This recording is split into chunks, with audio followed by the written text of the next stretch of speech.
Assalamualaikum warahmatullahi wabarakatuh. Hari ini kelompok kami akan menjelaskan mengenai pemberontakan Andi Aziz. Ini foto mereka zaman dahulu. Dan kelompok kami terdiri dari 9 anggota. Yang pertama Mustafa Ahmad Maulaya, yang kedua Diah Ayu Catur Pamungkas, yang ketiga Elisa Mutiara Chandra, yang keempat Ida Bagus, yang kelima Muhammad Ahmad Syarif, yang keenam Said Muhammad Gatan, yang ketujuh Safanata Putra, yang kedelapan Syahda Fitria Mahrani, dan yang kesembilan Yuni Nur Aisyah. Pemberontakan Andi Aziz. Pemberontakan Andi Aziz merupakan upaya perlawanan yang dilakukan oleh Andi Aziz, yakni seorang mantan perwira KNIL. Kala itu ia berusaha untuk mempertahankan keberadaan negara Indonesia Timur atau NIT karena enggan bergabung dengan NKRI. Andi Aziz berpendapat bahwa para perwira APRIS harus bertanggung jawab atas gangguan keamanan yang terjadi di NIT. Sebab menurut Aziz, pemerintah adalah dalang dari gangguan tersebut. Yang kedua adalah latar belakang terjadinya pemberontakan Andi Aziz. Pemberontakan di bawah naungan Andi Aziz ini terjadi di Makassar yang diawali dengan adanya konflik di Sulawesi Selatan pada bulan April 1950. Kekacauan yang berlangsung di Makassar ini terjadi karena adanya demonstrasi dari kelompok masyarakat yang anti-federal. Mereka mendesak NIT supaya segera menggabungkan diri dengan Republik Indonesia. Sementara itu, konflik dari kelompok yang mendukung terbentuknya negara federal. Lalu, keadaan tersebut menyebabkan terjadinya kegaduhan dan ketegangan di masyarakat. Latar belakang. Untuk menjaga keamanan di lingkungan masyarakat, maka pada tanggal 5 April 1950, pemerintah mengutus pasukan TNI sebanyak 1 batalion dari Jawa untuk mengamankan daerah tersebut. Namun kedatangan TNI ke daerah tersebut dinilai mengancam kedudukan kelompok masyarakat pro-federal. Selanjutnya, para kelompok masyarakat pro-federal ini bergabung dan membentuk sebuah pasukan bebas, di bawah komando Kapten Andi Aziz. Ia menganggap bahwa masyarakat keamanan di Sulawesi Selatan menjadi tanggung jawabnya. Tokoh yang terlibat dalam pemberontakan. 1. Andi Aziz.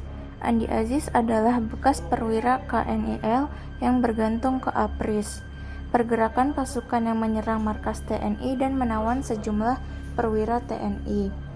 Setelah menguasai Makassar, ia menyatakan bahwa NIT atau Negara Indonesia Timur harus dipertahankan.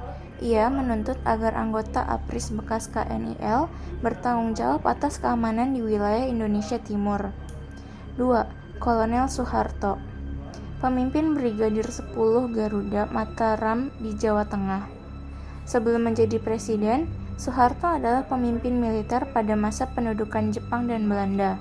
Dengan pangkat terakhir Mayor Jenderal, ia ditunjuk sebagai Komandan APRIS atau Angkatan Perang Republik Indonesia Serikat, sektor kota Makassar yang bertugas mengamankan kota dari gangguan ex-KNIL atau KL. Tokoh yang terlibat dalam pemberontakan selanjutnya adalah Kolonel A.E. Kawilarang. Kawilarang adalah seorang tentara asli yang jujur dan tidak main politik.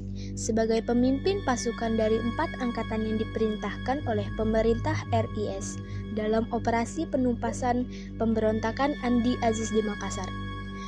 Peta lokasi. Lokasinya terjadi di Sulawesi Selatan dengan ibu kota Makassar, tepatnya di daerah Ujung Pandang. Tujuan pemberontakan. Tujuan pemberontakan Andi Aziz adalah menolak penggabungan dengan TNI dalam APRIS dan berusaha untuk mempertahankan keberadaan negara Indonesia Timur atau NIT. Upaya pemerintah menumpas pemberontakan Andi Aziz. Dalam pemberontakan ini, pemerintah Indonesia melakukan beberapa upaya, yakni pada 8 April 1950, pemerintah Indonesia memberikan ultimatum yang isinya memerintahkan Andi Aziz untuk segera melapor diri dan mempertanggungjawabkan perbuatannya ke Jakarta dalam waktu 4x24 jam. Andi Aziz diperintahkan untuk menarik semua pasukannya dan menyerahkan semua senjata serta membebaskan para tawanan. berupaya pemerintah menumpas pemberontakan Andi Aziz. Nyatanya semua ultimatum di atas tidak dipenuhi oleh Andi Aziz. Untuk itu, pemerintah Indonesia pun mengirim pasukan TNI di bawah pimpinan Kolonel Alex Kaliwarang. Pertempuran pun terjadi pada tanggal 26 April 1950. Dalam waktu singkat, pemberontakan ini berhasil ditumpas oleh TNI di bawah pimpinan Kolonel Alex Kaliwarang. Andi Aziz pun ditangkap dan diadili di Yogyakarta. Setelah diusut, pemberontakan ini didalangi oleh Dr. Suomokil, yakin dalam pemberontakan RMS. Nasib negara Indonesia Timur. Pada kala itu, ada beberapa dampak pemberontakan Andi Aziz yang juga akhirnya membentuk nasib negara Indonesia Timur.